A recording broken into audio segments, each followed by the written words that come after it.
Imagine a job where you get to interrogate the President of the United States every day on national television. A wild experience, especially with this president who reacts to the press like no other president. He sometimes calls them names. He's even done it with our next guest. Jon Karl is the senior White House correspondent for ABC News. His new book is the New York Times bestseller, Front Row at the Trump Show, which takes you on a journey with Donald Trump that for him started all the way back in 1994. Jon Karl, good to see you again. Thanks for being on. Hey, thanks for having me. Great to be with you. So let's go back to 1994, and we have this very unique picture, rare, really. You and Donald Trump back in 94. You're a New York Post reporter. You give him a call, and what happens next? It's amazing. I was at the New York Post working with, by the way, a guy by the name of Chris Ruddy, who was also at the New York Post at the time. And it was really, really something else. The story was I was actually a budding City Hall reporter, but a very junior one. I'd been at the Post for about 6 months. And the news broke in New York. And you know what this is like, that Michael Jackson, who at that point was the most popular musician in the world by far, had just secretly married Lisa Marie Presley, the daughter of Elvis. So this was a huge story in New York, especially for the New York Post, the New York tabloid. And it turned out that the couple, which they had not been seen in public yet together, were staying at Trump Tower. So on a whim, I just called up to pitch, to ask if I could talk to Donald Trump. I mean, I didn't know Donald Trump. I mean, I had no idea the guy would take my call. But I called the general number. I was patched through to his secretary eventually. And she asked me what I wanted to talk to him about. And I said, I want to do a story about why the most famous newlyweds in the planet wanted to begin their honeymoon at Trump Tower. And Donald Trump got back to me in less than an hour. I grabbed a photographer, Francis Spector, with the New York Post. We ran up to Trump Tower to see him. As you can imagine, the police had cordoned off the entire block around the building because there were so many paparazzi, fans, news crews. I mean, everybody was out there trying to catch a glimpse. And because I had an appointment to see Trump, I walked right through it all, into Trump Tower, up the elevator, met him in his office. He said, let's go. And he brought me up to show me where the newlyweds were staying, introduced me to their bodyguards, showed me all around Trump Tower. And we had it was a blast, frankly. It was a lot of fun. We took all kinds of pictures, including that one. Back then, he was cultivating reporters like you left and right. Yeah. And he gave you remarkable access. Now, today, and we have a picture of you, I think, from December of 2015 with Donald Trump. Let's face it, the relationship is a bit more complicated, isn't it? Yeah, it sure is. And that picture that's a really strange one because that came after he had gotten really upset with me. He actually walked out on an interview. He walked out very quietly and calmly. An interview. It was in Grand Rapids, Michigan, backstage at a Trump rally. And he didn't like it that I had asked him about polls, general election matchups. We're still in the Republican primary, but he had said that he was the only Republican that could beat Hillary Clinton. And I had a list of polls that showed him losing to Hillary Clinton in a hypothetical general election matchup. And he said, well, if you're so convinced that I can't win, then we shouldn't do this interview. And he got up quietly, calmly, didn't storm out, took off his microphone, handed it to me, and said, they're waiting for me out there. And he went out there, and I was really stunned because the interview had just started, and I had flown all the way to Grand Rapids. And Greg, you know what it's like. You get your news organization to agree to, send you out to do an interview. We send out camera crews. There's lots of expense involved. The interview was going to be in basically our entire Sunday show. And now suddenly I had no interview. So I was kind of freaking out, and he walked out of the room, and I followed him about a minute or two later. And I saw he was still just backstage waiting to go on the stage. And it was like a narrow, dark, hallway, black curtain on one side, the wall of the room we were on the other. And I started to walk towards him, and my producer, John Santucci, got in the way and said, no, don't. And I looked over, and Trump, now with no cameras around, was livid. And he was screaming at me saying, bleeping nasty guy, you're a bleeping nasty guy. And the strange thing is, so the rally went on. I reached out to Corey Lewandowski, the campaign manager at the time, and I said, Corey, you got to tell him to come back. I mean, otherwise all we have is him walking out. You got to come back and finish the interview. Right. And Corey got him to come back and finish the interview as if nothing had happened. The interview went through, and then he asked if I wanted to get a picture taken, which is that picture. And as you can see, I'm not too thrilled about the picture. He's ecstatic about it. All right. But it's the way he is. Sometimes he gets really angry at you, and then he's very complimentary and very nice, and he courts the media. He complains about the media. It's an interesting, to say the least, dynamic. Sure. But Jonathan, let's talk a little bit about what set him off. You mentioned the polls that you had, but you did not mention the 2 polls that showed him beating Hillary Clinton. You admit that your polls were mistaken, or you didn't have all the polls. So you confronted him with information that wasn't accurate, and he got very, very angry. Now, did that make your final report? Well, I didn't actually find out about those polls until I was writing the book.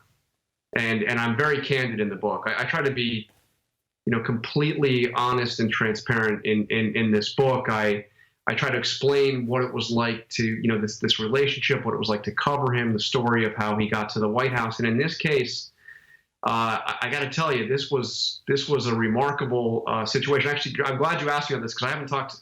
Nobody's asked me about this in an interview yet. So let me tell you what happened. Well, let me just so let's just go there for a second, because I'm curious. You didn't find that out.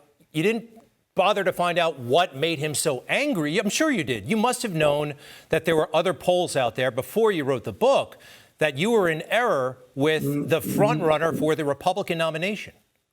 Well, so I had in front of me a list, Real Clear Politics, and they have the Real Clear Politics average, and they are like an aggregator of all the polls. And they listed all these general election matchups, and they did not list, there were 2 polls. Now, it was 2 out of about 60, but there were 2 polls that showed that Trump would beat Hillary Clinton, and it wasn't in their list. And in fact, when I went back to research it, I couldn't find anything. And it was only like very late in the process. The polls, they're Fox News polls, and they're actually not on the Fox website now. You have to really kind of go back and dig through to find these. I found a clip of a Fox interview, of a Fox report. But Jonathan, to your credit, you put it in the book. And I think that's commendable. Now, let me ask you this. And by the way, I want to point out, Jonathan, I don't know if you remember, but the last time we crossed paths was in Baghdad, Iraq. And I want to point that out to the viewers, that Jonathan has, from the outside looking in, maybe a cushy job, but he has gone to places that are dangerous when he did not have to go. So I think it's important for our viewers to know that. I appreciate it, and Lord knows you have. So I really respect the work you've done over the years on this. Jonathan, I think this is actually a pretty good idea. So there is a report that you did that really set Donald Trump off about Puerto Rico in the aftermath of the hurricane. It's in a summary of your report is in your book, and Donald Trump's reaction. I actually found the report. We're going to play it. You did? It's only about it's only about 1:40 seconds, and we'll watch it together again. The president saw this, and his reaction, was quite negative. But let's take a look, and we'll discuss. At a church in San Juan, President Trump tossed paper towels to hurricane victims as if he were playing basketball. There's a lot of love in this room. Sitting right next to Puerto Rico's governor, he touted the death count as if he were keeping score. If you look at a real catastrophe like Katrina, and you look at the tremendous hundreds and hundreds and hundreds of people that died, what is your death count as of this moment? 17? 16 certified. 16 people certified. 16 people versus in the thousands. You can be very proud. But late tonight news, the death toll has more than doubled to 34. Even as he touted the federal recovery effort, the whole team has been amazing. The president couldn't help bringing up the high cost. I hate to tell you, Puerto Rico, but you've thrown our budget a little out of whack. Also in the room, the mayor of San Juan, who the president has slammed relentlessly on Twitter for saying Puerto Rico needs more than it's getting.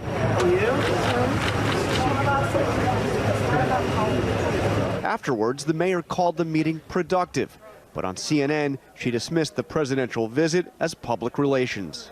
Rather than commander-in-chief, he sort of becomes miscommunicator-in-chief. But not far from there, we met up with Hector Garcia. He had no idea the president was on the island, but he tells us he's happy he's here. He came here, Garcia told us, because he knows we're in crisis. David, the governor is being diplomatic tonight. He says he appreciates the president's visit and his commitment to the island of Puerto Rico. He wants to see relief efforts continue, including things like the U.S. Naval Hospital ship Comfort behind me. This just got here today, 2 weeks after the storm hit the island.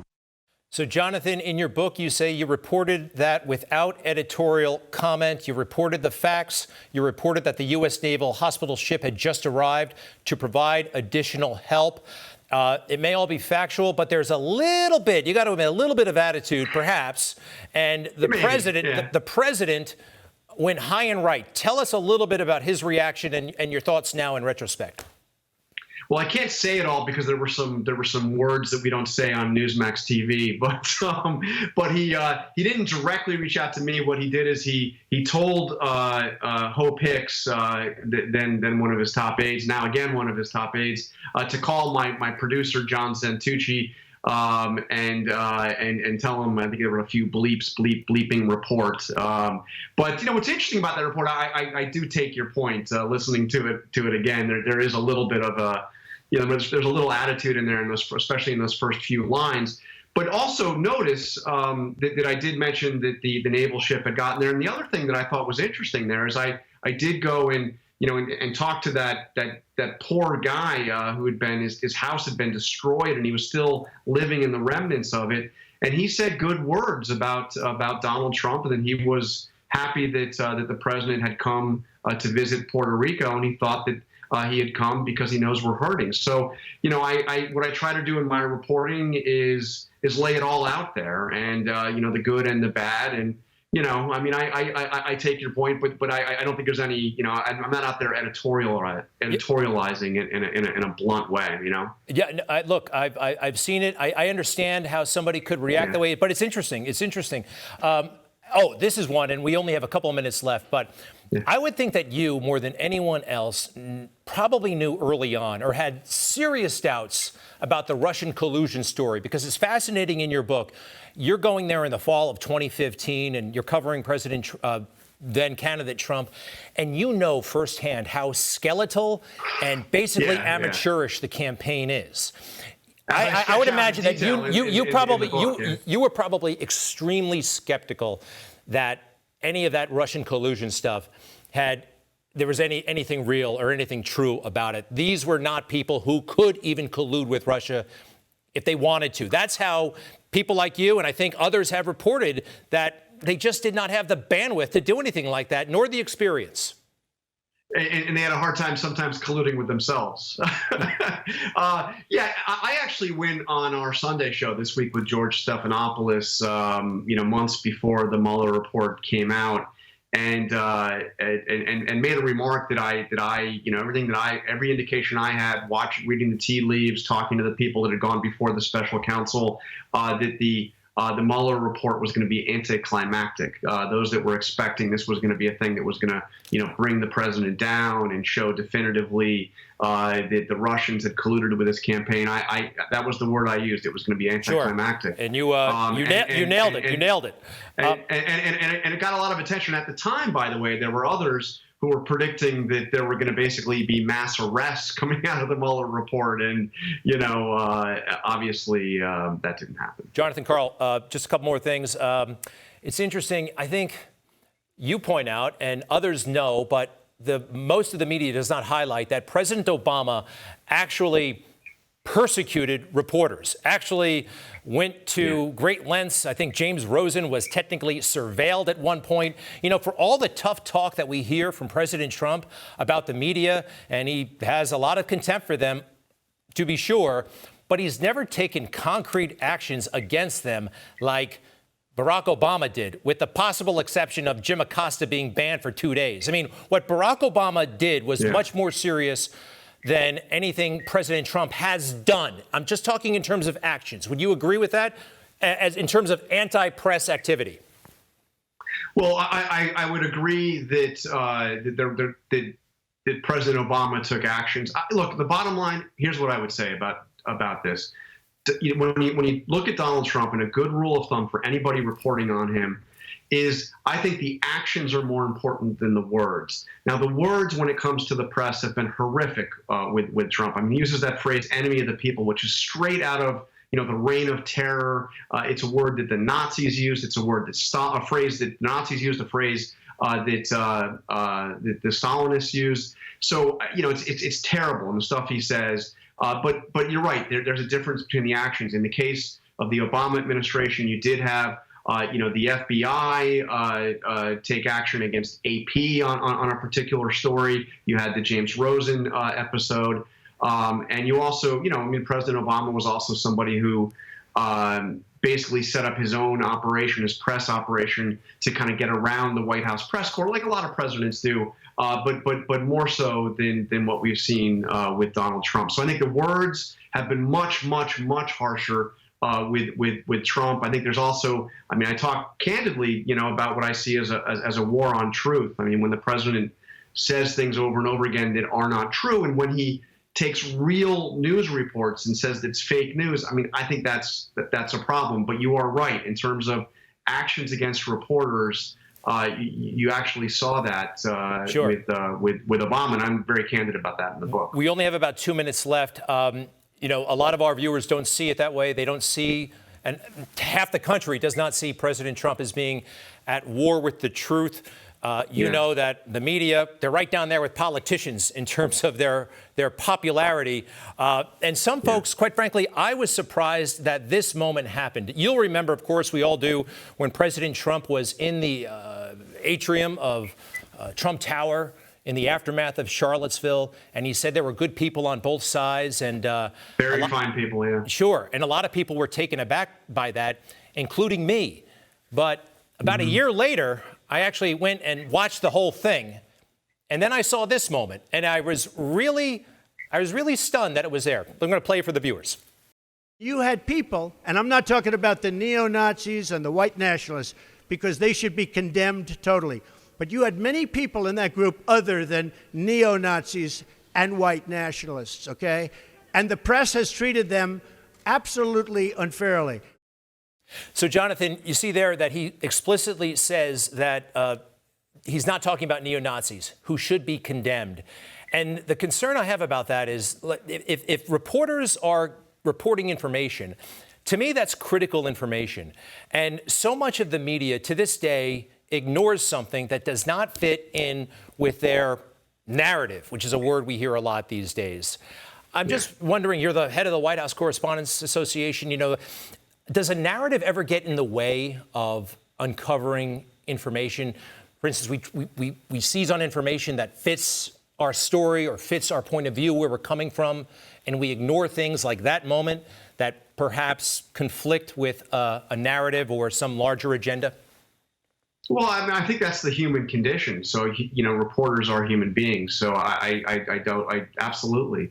And I think that what we have to do is we have to try to be aware of our own, of our own biases, of our own limitations in what we are seeing, and try to, try to approach, our job is ultimately, I believe, should be seeking out the truth wherever it leads, asking the difficult questions, reporting on the facts, and not, it doesn't matter what our opinions are. You and I have a great mutual friend named Mike Allen who takes this to such an extreme that he won't vote on Election Day because he thinks ultimately that's taking sides on Election Day. Now, I don't agree with that. I believe reporters are citizens and we have a responsibility to vote. So Mike and I debate that one out. But I appreciate exactly where he is coming from here because, I may think Donald Trump is a threat to the republic, or I may think he is the greatest president since George Washington. But as a reporter, that should be irrelevant.